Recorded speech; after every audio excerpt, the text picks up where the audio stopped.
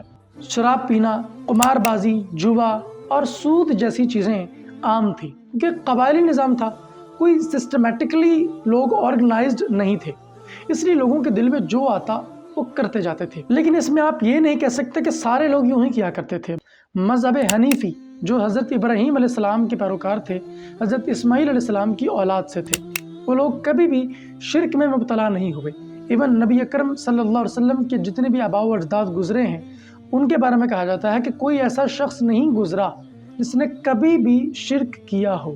جہالت اتنی عام تھی کہ اگر ایک قبیلے کے کسی شخص کے گھوڑے نے کسی تالاب سے پہلے پانی پی لیا اور دوسرے شخص کے گھوڑی نے بعد میں پانی پیا ہے، تو جھگڑا اسی بات پہ شروع ہو جاتا تھا کہ تمہارے گھوڑے نے پہلے پانی کیوں پیا ہے۔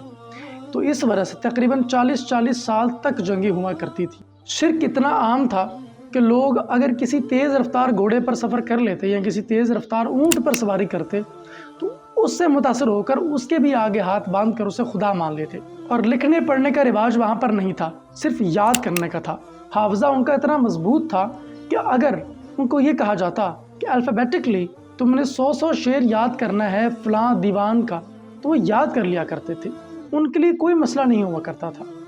اور بہادری، شجاعت، جنگ، لڑائی، یہ ساری چیزیں ان کے خون میں موجود تھیں۔ مسوجنی اور پیٹراکی اس حد تک تھی کہ اگر کسی کے ہاں بیٹی پیدا ہو جاتی تو اسے زندہ درگور کر دیا جاتا تھا، اسے وہیں پر مار دیا جاتا کہ اگر یہ لوگوں نے دیکھ لی تو لوگ کہیں گے کہ تم نے بیٹی پیدا کی ہے، تو بیٹی پیدا کرنا جرم سمجھا جاتا تھا۔ یہودی سب سے زیادہ تجارت میں متحرک تھے، ان کے بعد خاندان بنو ہاشم۔ اسی طرح ڈیفرنٹ لیول پر لوگ تجارت میں کسی حد تک انوالو تھے۔ ہندوستان تک تجارت ہوا کرتی تھی، ایران کے ساتھ کوئی معاملہ نہیں تھا۔ تو اس سارے سینیریو کے اندر نبی اکرم صلی اللہ علیہ وسلم کی ولادت ہوتی ہے، تو یہ سال ہے 570 عیسوی۔ اسی سال نبی اکرم صلی اللہ علیہ وسلم پیر کے دن پیدا ہوئے، اور اگر انگریزی تاریخ کا حساب لگایا جائے تو 22 اپریل کو پیدا ہوئے۔ حضور اکرم صلی اللہ علیہ وسلم کا خاندان سرداروں کا خاندان تھا، یعنی بنو ہاشم مکے کے سردار تھے اور شریف النسل کہلایا کرتے تھے۔ تجارت ان کا بزنس تھا، اور خدمت کے طور پر یہ کعبہ کی حفاظت کیا کرتے تھے۔ چونکہ دین حنیف موجود تھا، بہت سارے لوگ دین حنیف کے بھی موجود تھے، وہ لوگ کعبہ میں ہر سال حج کرنے کے لیے آیا کرتے تھے۔ حج کا کانسیپٹ کسی حد تک ان کے ذہن میں تھا، یہ مشرکوں میں بھی تھا، لیکن مشرک لوگ ننگے ہو کر حج کیا کرتے تھے اور سیٹیاں اور تالیاں بجایا کرتے تھے، لیکن دین حنیف کے لوگ ایسا نہیں کیا کرتے تھے۔ نبی اکرم صلی اللہ علیہ وسلم کا نام محمد رکھا گیا، اور یہ نام آپ کے دادا جان نے رکھا تھا۔ محمد نام کا مطلب ہوتا ہے جس کی بار بار تعریف کی جائے، ایسا شخص جو بار بار سراہا گیا ہو، جس کو پازیٹیو کمپلیمنٹس ملے ہوں، اس کو محمد کہا جاتا ہے۔ اور روایتوں میں آتا ہے کہ ایسا نام عربوں میں پہلے کبھی نہیں رکھا گیا۔ آپ کے والد اور آپ کی والدہ دونوں حضرت اسماعیل علیہ السلام کی اولاد میں سے تھے، کیونکہ ہاشم قبیلہ سردار قبیلہ تھا۔ ناظرین کرام، یہ پہلا ایپیسوڈ ہے جس میں ہم نے کوشش کی ہے کہ سیرت رسول کریم صلی اللہ علیہ وسلم کا آغاز کیا جائے، اور یہ آغاز ہوتا ہے قبل از اسلام سے۔ سیرت رسول کریم کو اگر سمجھنا چاہتے ہیں تو ہمیں پری اسلامک پیراڈائم بھی سمجھنا پڑے گا کہ وہ کیا حالات تھے جن حالات میں حضور کی ولادت ہوئی، اور کیسے کیسے مذاہب، کیسے کیسی روایتیں، کیسا کیسا کلچر عرب کے ہاں موجود تھا۔ امید ہے آپ کو یہ ویڈیو اچھا لگا ہوگا، اپنی رائے سے ہمیں ضرور آگاہ کیجیے گا۔ اب میں ملوں گا آپ سے اس کے اگلے ایپیسوڈ میں، تب تک کے لیے اللہ حافظ۔